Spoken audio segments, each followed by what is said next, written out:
of Masuka Christian High and Junior Schools will be celebrating his birthday on the 4th of February 2023.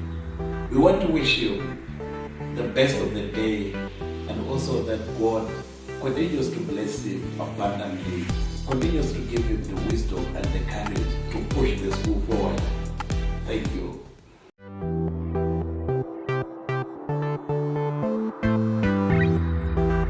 Hello viewers, my name is Tamia and I'm here to tell you the reasons why we study science and its importance.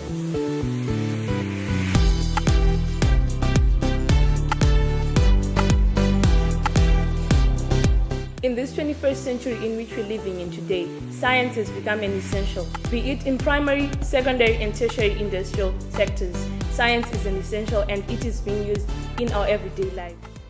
Masuka Christian High School is long stigmatized. We offer the best in terms of laboratory equipment in science, and also our teachers are very qualified. We have one of the highest pass rates in the district and also in the province. So all parents out there, please bring your children to Masuka Christian High School and Junior School, where we offer the best, where we always strive for the highest. Our motto is, our students are our pride, our teachers are our pride. Thank you. Tinokukwazisai muri yeZimbabwe kusangana kwatiri kuita nhasi rarimwe zuva. Ndinoziva munotondera kuti takambokupai nhau yemwana wechikoro, mwana anga achiita grade 1 akashayikira mumvura. Vazhinji vakatitaurira kuti veDrewmas media makasika kumhanya kupa vadzidzisi mhosva, asi tine mubvunzo ipapo muri yeZimbabwe kuti kana mubereki aendesa mwana kuchikoro, ndiani anochengetedza mwana zuva rese? Zvinoreva here izvo kuti vabereki vanofanira kunge vari pachikoro vachichengeta mwana wavo? Izvo tinoreva nenhau yenguva yakatorwa kuti pazonzi paripotwa kunzi mwana haasi kuwanika, zvokuti dai mudzidzisi anga achiziva kuti ari kuchengeta vana vegrade 1. Ndoziva kuti vazhinji vakati aiwa manyanyisa kutaurisa, asi fungai kuti mwana wegrade 1 anoda attention yakaita sei. Vana vari kubva kuma-ECD vanotoda kuramba vachiongororwa kuti vari sei, asi kana mudzidzisi achikwanisa kuzoziva kuti mwana hapo kubva kuseni, mwana uzotsvagwa zuva rovira, zvinorevei? Panoratidza kuti pane akonewa basa. Mumwe mubvunzo unoti mudzidzisi aitomborimo here muklasi kana kuti anga asimo zvachose?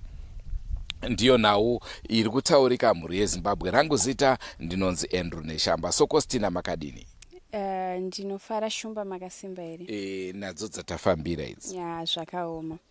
Mzihlobo ezithandekayo siyalibingelela ukuhlangana njalo namhla selingelinye ilanga. Siphendukile njalo emuzini lowana, ngithemba liyakhumbula indaba esalinikeza yona eyomntwana owaswelakalayo wazotholakala etshonile emanzini efile. Siyakwazi ukuthi abantu abaningi lathi Drewmas media liphangisile ukublema ama-teacher, kodwa okwenza ukuthi siwableme la namhlanje sibe silokhe siwablema ukuthi nxa umntwana esuka endlini uhanjiswa ezandleni zombalisi, especially nxa sikhuluma ama-grade 1. Liyakwazi lana ukuthi ama-grade 1 ngabantwana abafuna ikhe kakhulu, kulandelwa ngaze aphuma ephandle mela ubone ukuthi uhambe njani, kwenzakala njani.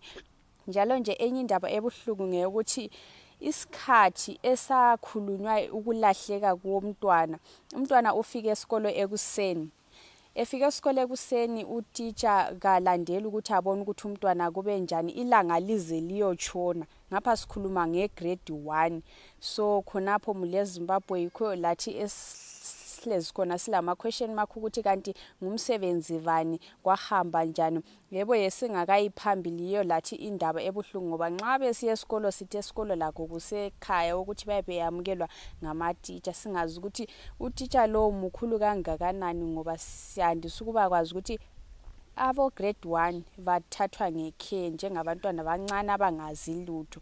So mulezi Zimbabwe iyo indaba esilayo elamigama ngothando class intombazana ingiyako Ncube. Tinoda kuti vanhu vasati vatanga kuti Drewmas Media mataurisa imbofunga ari mwana wako waendesa mwana kuchikoro mwana haana kudzoka mwana runzi apedzisira kuonekwa kuseni and vanhu vozouya vokuudzawo time mwana uzoonekwa akafa zveshuwa dai Mwari atikomborera tave nemafungiro mamwe chete tombosiyana hedu nematicha toenda kumapurisa kubva rini mwana munhu ngatiregedzeti munhu achivigwa pasina mapost-mortem results bepa ratiri kukuratidzai pari zvino kamuri yeZimbabwe ndo rakabva kuchipatara ende pari kunzi post-mortem not necessary. Hazvisi necessary naizvoko. Ukubuhlungu zihlobo ezithandekayo enye indaba esingathi nge-S2 sesike sachiya ematitsheni sesiye phela emapholiseni kwaqala nini ukuthi umntwana especially ngesenzakalo leso ukuthi ayolahlwa kungela post-mortem ngoba iphepha esilitshengiselona leli ngelokuthi umntwana kuthiwa i-post-mortem kayikho necessary umntwana ethethe isikhathi esemapholiseni amapholisa lawo ethethe isikhathi eyenza umsebenzi wawo libuye linjalo umntwana ufele emanzini. Ndine hama yakashayika munguva yeCovid. Pakaitika nhau iyo kunzi mazuva eCovid hatitsomboita mapost-mortem.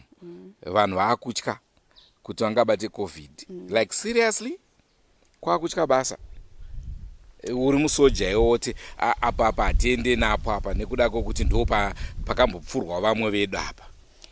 Inini tiri panyaya iyoyo chinondirwadza ndechekuti tichitarisa kumashure pane nyaya tikaita kuCHII kukadoma yemwana akapondwa vakaenda kuchipatara zvikanzi tinoda police report saka mwana akasvika pakufa vanhu vachifamba kudai so vachitsvaga police report izvezvi mwana aiswa mumaoko kuti vaite basa racho vachiita karipoti yacho tikushaya report hapana 00 tiri kuenda kupi senyika nhai veduwe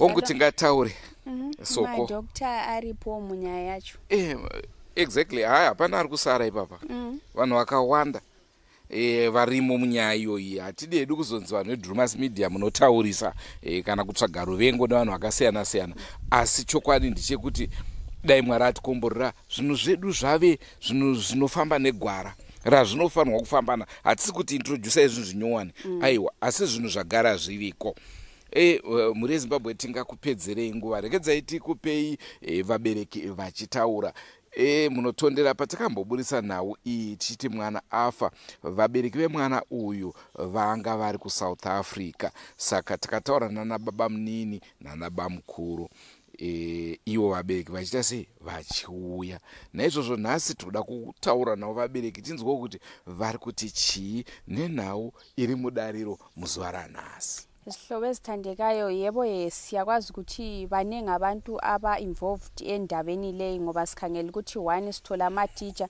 2 sithola abomthetho amapholisa 3 sithola bona odokotela ngoba yiwumsebenzi siyakwazi ukuthi kwezinye izikhathi nxa lingaphiwa ngesikhathi senu ligcina lesithi Drewmas Media lithungamelisa imimoya phambili isintu phambili nangu umsebenzi wenyu liyenzeni zvechirungu zvacho zvinofana kutungamidzwa kumapurisa kunofanirwa kuendwa hezvo zvataitirwa kuchipatara kunofanirwa kuendwa hezvo zvataitirwa toti hedu handei kuti vanhu moti yo naizvozvo zvakare muri yeZimbabwe ndoda kukuzivisa eka kuti tafamba zvakare seDrewmas Media takadanwa nevabereki kuti huyai muzotionerawo tozvifambisa sei ndiye munoyamura saka hatisi kuda hedu kuburitsa munhu atauya naye zuva ranhasi kuti azobatsira mhuri iyoyi but back to sender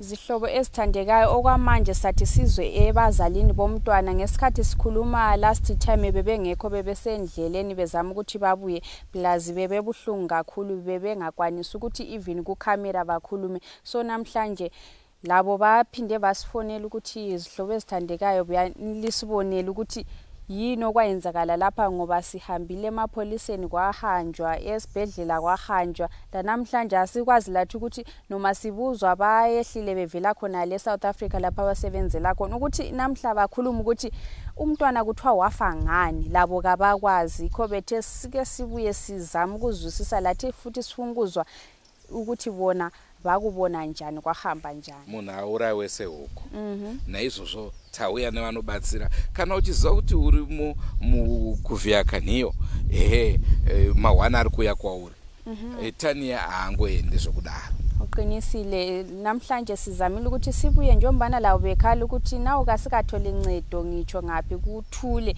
so Drewmas Media sicela like libuye lisizamele ukusibonela at least ukuthi yini okwayenzakalayo emntwaneni wethu lathi ukuthi sisuthiseke ngoba babuhlungu so lathi sibuyele lo muntu esibuyelaye hayi okwamanje asiliniki imfanekiso sifuna ukuthi into zike ziyenzwe sichazwazivisa edwan time sizali nikeza phela sesibonile ukuthi kuhambe njani umntwana layo kwahamba njani senguwa dzese. Don't forget to subscribe to Drewmas Media. Drewmas Media taking you to another level. Kubuhlungu sihlobo esithandekayo silapha phela emuzini Mwana.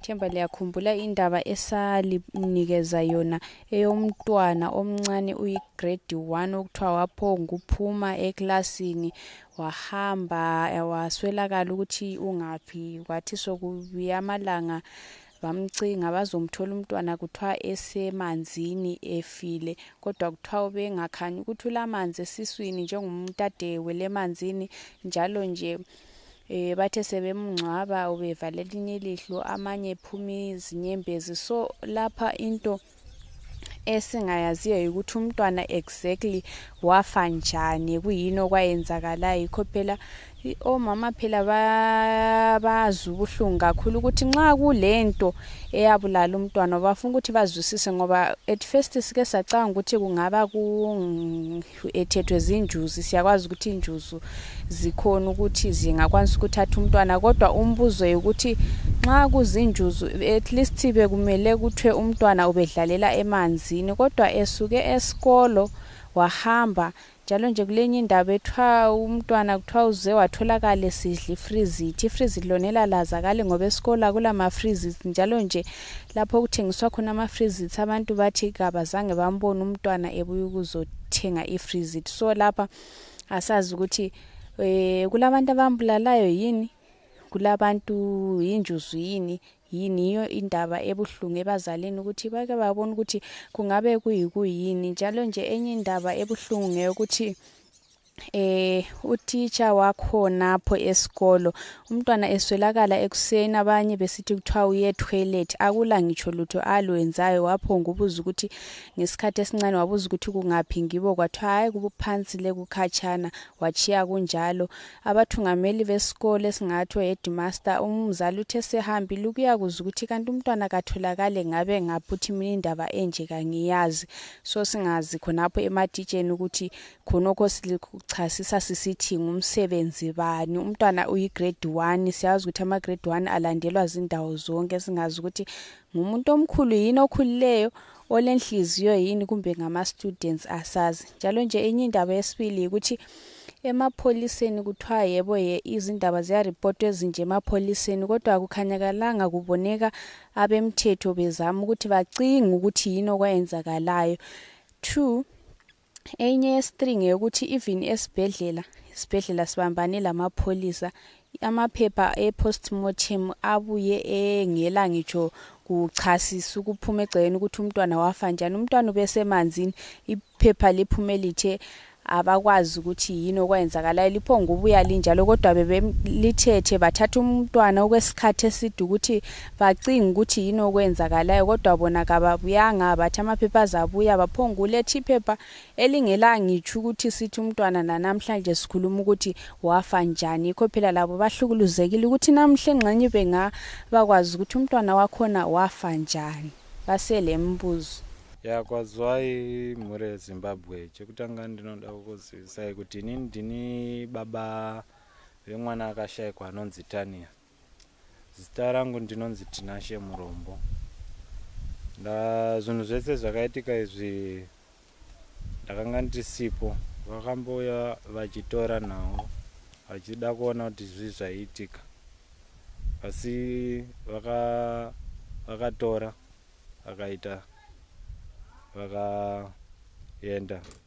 Asi chinhu chinondinetsa ndechekuti vakabatsira kubatsira kwavo tinokutenda. Nanhasi tinenge tichingoti varamba vachitibatsira saizvozvi, vandokutendai.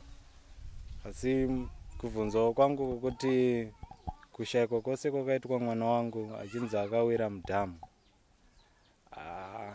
zvinhu zvinondibata-bata, uye zviri kunzi mwana wangu akazonga achinzi akawanikwa akabata friziti musi waashayikwa kubva kuchikoro. But friziti panyakasikana aripo awa anotengeswa, takabvunza hapana akabvuma kuti pana akatengesera mwana friziti. Takabvunza futi kuchikoro, hapana kunotengeswa mafriziti kuchikoro. Mwana uyu akashayikwa nguva dzemakuseni, ashayikwa kudaro. Ticha wake aimudzidzisa havana kukwanisa kumutsvaga in time, because dai vakamutsvagawo kubva nguva yaakashayikwa pamwe vaikwanisa kumuwana. Kusvika mubereki azobva kunokukumba achiti mwana wedu hatisi kumuona, haana kudzoka kuchikoro, nekuda kwekuti nguva yanga achifanira kubuda yanga yakwana yatopfuura, yapfuura kudhara-dhara, mwana asina kumbowanikwa. But mubvunzo wangu wekuti maticha why vasingakwanise kuripota the same time yavashayiwa mwana, kuti mwana awanikwe kutsvagwa, tiwanikwe kubatsirikana kuti mwana atsvagwe nguva yaashayikwa. Nechimwe chandinoda kubvunza, mwana akashayikwa, polisi yakatora mwana vakatakura mwana kuenda naye kumochari, postmotion yacho. Handina kufara naye nezvakaitika, because hapana chakataurwa kuti mwana afanei. Vakakwanisa kubuditsa mwana akauya takamuradzika. Saka ndokumbirawo kuti dai tazivawo kuti tingabatsirikanewo sei, tichiziva kuti mwana akaurayiwawo nei. Kwazivai muri yeZimbabwe makadi henyu. Ini ndini Rebecca muderedzi, mai vatani ya murombo akashayikwa. Ndakumbirawo kuti rubatsiro kumhuri yeZimbabwe. Mafiro akaita mwana wangu haana kundifadza. Ndichibvunzawo maticha kuti mwana akashayikwa sei, vari kuti iye anga ari kumeeting. Abva kumeeting akamaka register ombva aona mwana asimo. Ndokuchibvunza vana vechikoro ombva atenderera achitasa mabhegi, ndokutasa bhegi raTania ombva ati bhegi iri nderaTania because akasiyana neamwe. Ombva achibvunza vamwe vana vechikoro, akati vana vechikoro vakati Tania abuda achiti ari kuenda kutoilet haana kudzoka. Ombva anyarara haana kukwanisa kutsvagawo kuti sei mwana abuda akaenda kutoilet sei asina kudzoka netime. Adaro ombva iye ati vana vakubuda kwakuzoti ombva anyarara, ombva abvunza vana futi vana vechikoro kuti kukumba kwaNatania ndekupi.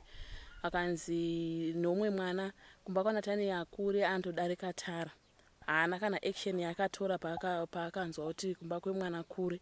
Kusvika adisimise vana vauye, mama ndokuzoona kuti Tania haana kuuya.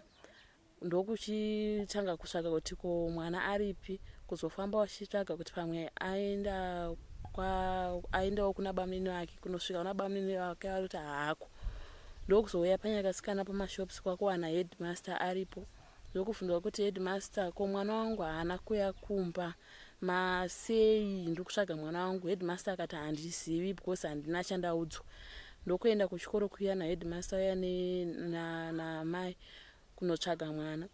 Ndokuticha wacho ombva apindura akati ndaona mwana anga asipo kubva makuseni, ndichidzoka kumeeting ndanzwa kuti mwana haapo, asi haana kana action yakatora. Saka ndokumbira kubvunza mhuri yeZimbabwe kuti ndo zvazvinoitwa here kuti ukaona kuti mwana haapo hautori kana action 2 minutes chaiye mwana ari grade 1 wokuti kana uri ticha vana anoenda kutoilet vari vese.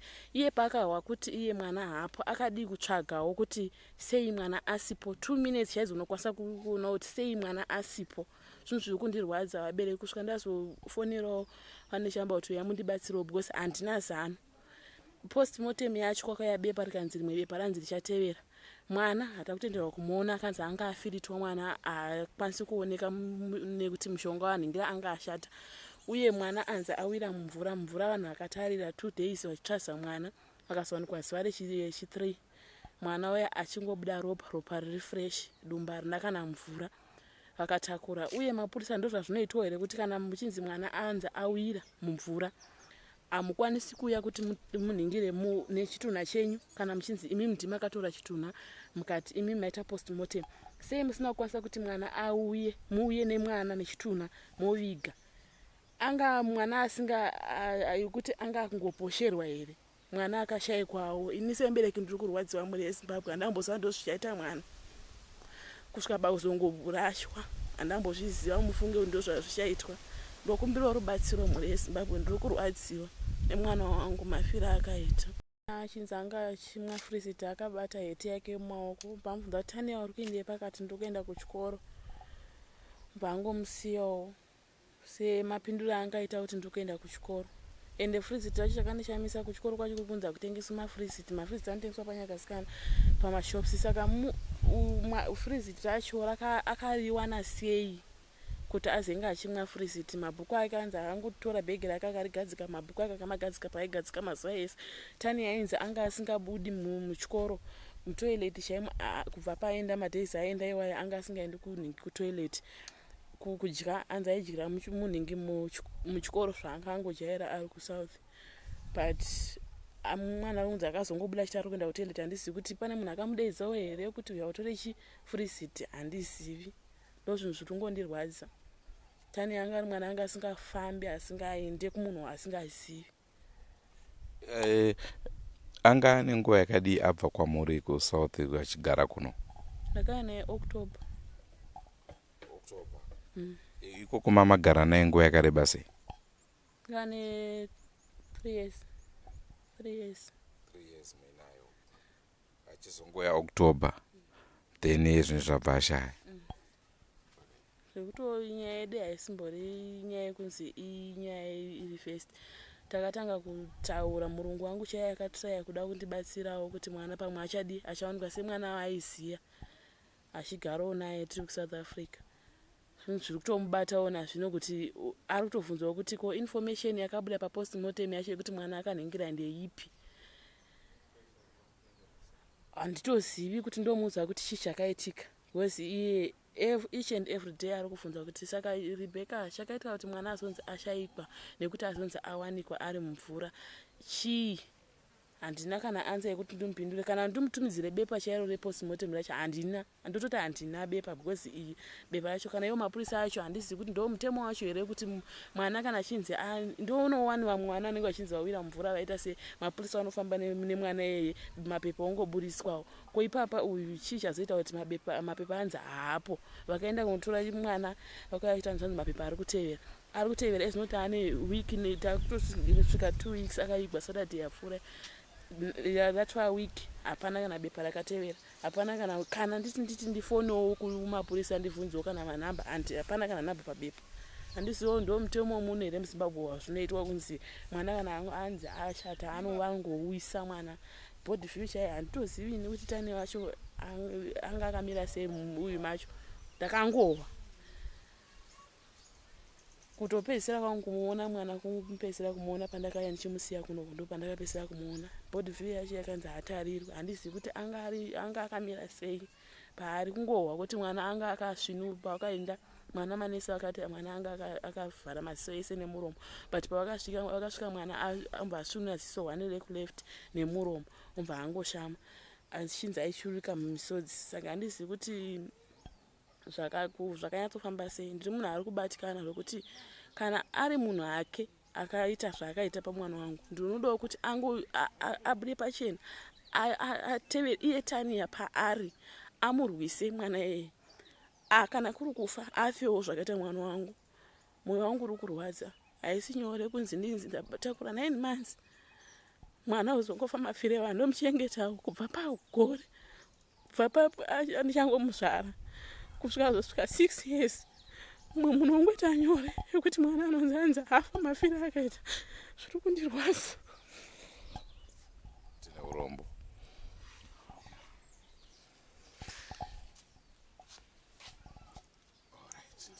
Ari wani mukuzvarwa kwake. Ari zvino hapana here rubatsiro rwamamboti matsvaga kunze kweDrewmas Media? handina rubatsiro rwandakaona munhu wanda achingoziva andoingofolowa ndeyo yeDrewmas Media.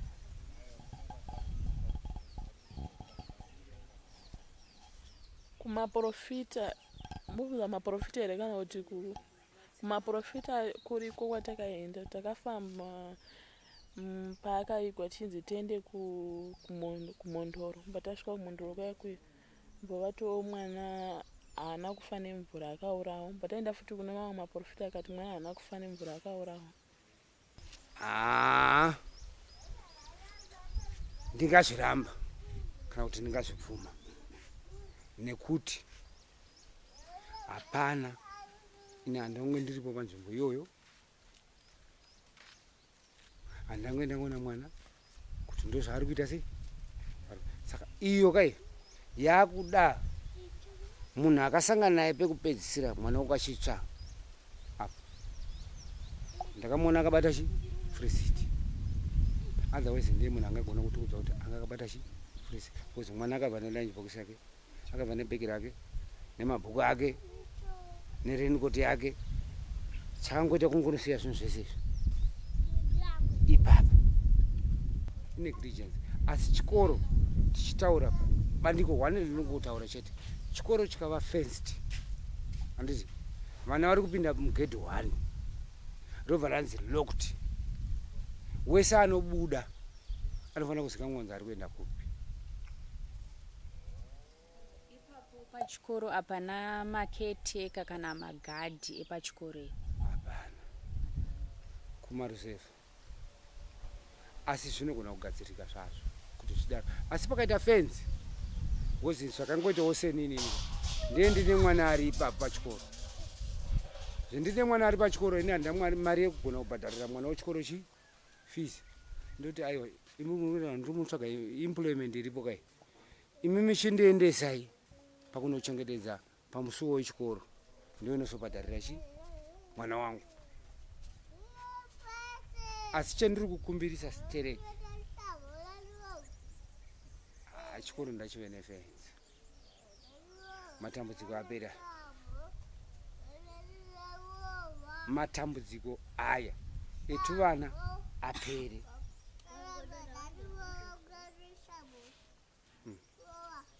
Saka ine hangu ndiri mukati mekurwadziwa, handinyepe vashuma chikara.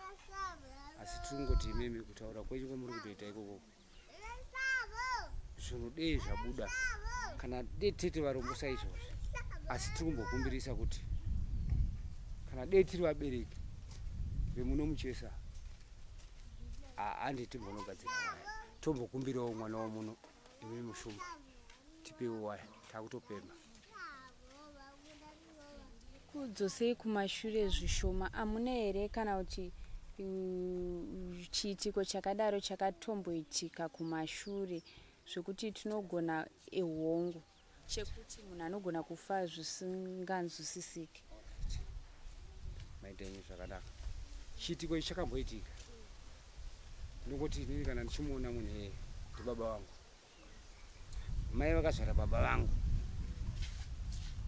mwana wavo ndiani mwana uyu. Saka inini ndikana ndichimuona inini ndeichiti ndiani ndibaba. Saka ndonguva inei pari kutopwa chibage purazi rese, kutopa chibage zvakudhara nyamuziva munoziva kuti waitobereka saga rakatoborwa kaburi, asi uchingofamba chete richidurura. Mbuya ndobva vati kwezi exercise iyi handingaikwanisi kuti ndine mwana ka ndikandichiburutsa kamwana kangu ndivakaburutswa kamwana. Vanhu vari kutorova, vari kurova ndipo ko ningiwe zero mwana hapadi pasisina. After 5 months or 6 months kuseri kwana Chizema uku. Hembe dzake dzanga akapfeka zvandakaita izvozisi, hembe dzakabviswa dzakakandwapo. Musoro wake denya iri pakatokandwa futi pasaidi apo, asi patsime pari kuuya munhu every day achichera mvura.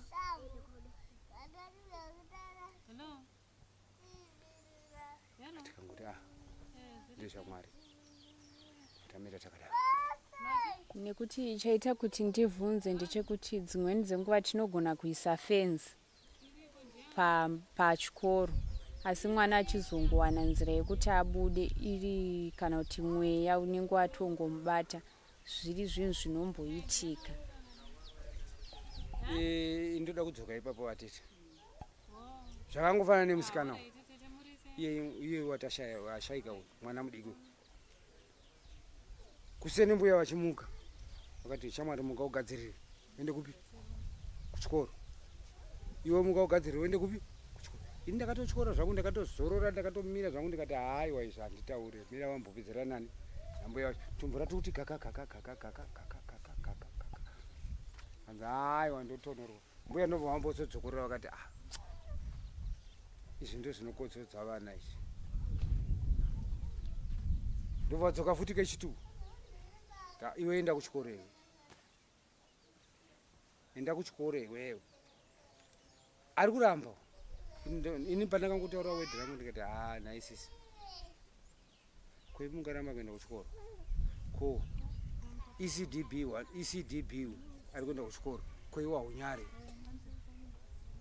Mwana mudiki oenda kuchikoro ari kutopinda mumvura. Ko iwe usuda kupinda mumvura grade 1. Ndipo akaenda kuchikoro. Baba, vana ndevenyu, muzukuru ndewenyu.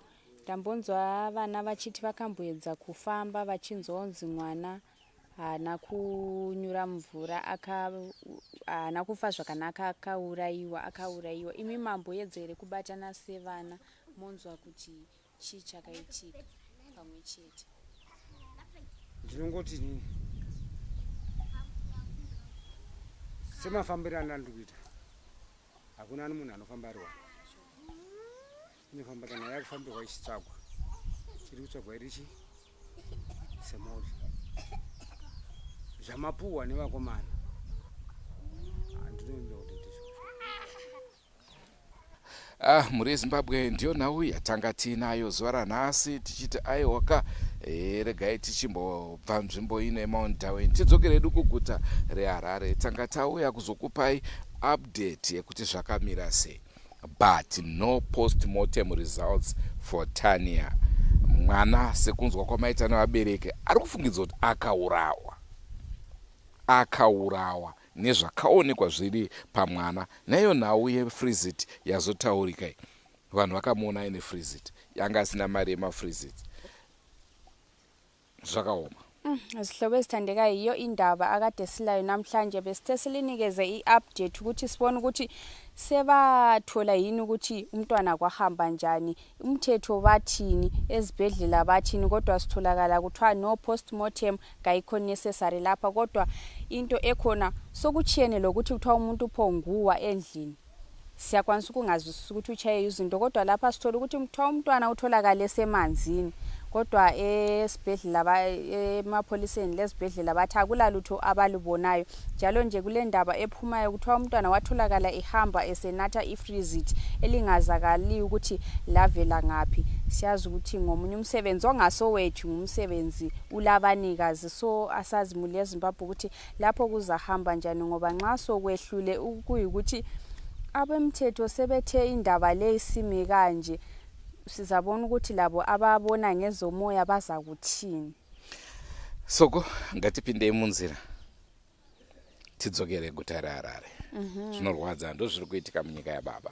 Ya kubuhlungu kakhulu, especially nxa ungumzali ungumuntu olenhliziyo ukuthi indaba le ingaphonga ukuthi siphelile njalo kubhalwa amaphepha ukuthi sokuphelile njalo. Asazi yebo umuntu kasokavuke, kodwa ezinye izinto mele kuyenzwe ezinye izinto zokuthi kusasa into ezinje zingayenzakali. Shwa even endaweni kungathiwa umntwana obanjiwe ngamarobhers urepchiwe sichiye kunjalo kusasa bangaka abantwana abazathola udubo lolo. So mle Zimbabwe sathi siphenduke njalo siza ukuthi sokungaphi sibona ukuthi umuntu oncedisayo kuyaye kuthwe yini uhambe kanjani othi thina si chaye phansi. Endrune Shambando Starango. Thando class. Don't forget to subscribe to Drewmas Media. At Drewmas Media, taking you to another level. Nasi rangari rimwezua, a very sad level soko. Yeah, CHII. Goodbye, my friends. Goodbye, my friends. Wakamboonana, tichazoonana nerimwe zuva.